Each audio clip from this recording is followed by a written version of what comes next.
Since 2009, the U.S. Commission on International Religious Freedom, which I serve on, has recommended that Nigeria be classified as a country of particular concern for its allowing systematic, ongoing, and egregious religious persecution. Last year, the Trump administration's State Department agreed and designated Nigeria as a country of particular concern for the first time ever, due to that systematic, ongoing, and egregious violation of religious freedom. Well, the concern has only grown since that December 2020 designation, from the Nigerian government cracking down on journalists for holding the government accountable, including detaining the Epoch Times reporter Luka Binniyat. In fact, today they announced charges against him for cyber stalking. Joining me now with more on what is happening is Douglas Burton. He is the Epoch Times African editor. Douglas, welcome to Washington Watch. Thank you, Tony. It's an honor to be here. Douglas, tell us the latest with Luka. Tell his story and tell our listeners what has transpired there. Luka Binniyat is from Kaduna. It's one of the largest states in north central Nigeria. He's been a journalist for 30 years. He was the bureau chief for a big newspaper in Nigeria called Vanguard. And he's been in trouble with the Nigerian government before. 4 years ago, he was jailed because he was jailed under the charges of breach of the public peace and of publishing false and injurious information.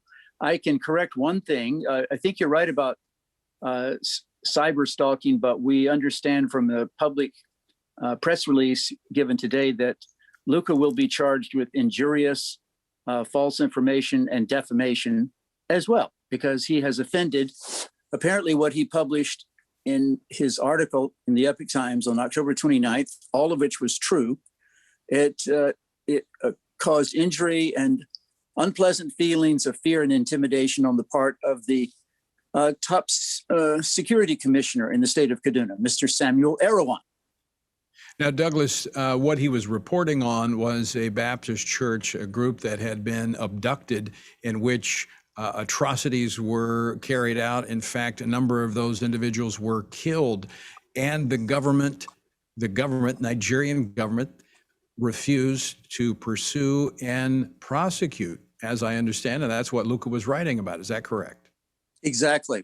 In fact, the government of Nigeria has neglected and deliberately neglected to make arrests and prosecutions in dozens of cases of massacres in the state of Kaduna and Plateau State. So here we have a reporter that is reporting on these religious motivated atrocities that are taking place. And as you've pointed out, this is happening all across Nigeria. That is why they were designated a country of particular concern. It is the largest African country, population-wise, has the ability to destabilize the entire continent if this continues. So what is the Nigerian government saying other than these charges that have been leveled against Luka? Are they defending their inaction in this case, or what are they saying?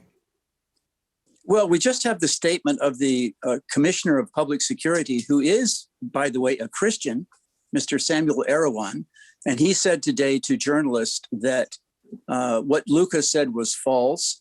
He said that he was inciting disturbance and he was risking the public order simply by reporting that Erawan, was confusing the public about the government's role in allowing the genocide against Christians. In fact, Mr. Erawan is doing exactly that. Right. Douglas, final question for you. Has the United States State Department or the Biden administration weighed in on this at all? No, sir. The Chief of Mission report, which on Nigeria that came out earlier this year, stated that most of the conflict in Nigeria can be explained by as communal conflicts or communal clashes over scarce resources. And right. In fact, this is a false narrative. that the government of Nigeria loves and which Mr. Erdogan would like to continue. Of course, he's embarrassed by the reporting of the Epoch Times, which exposes it.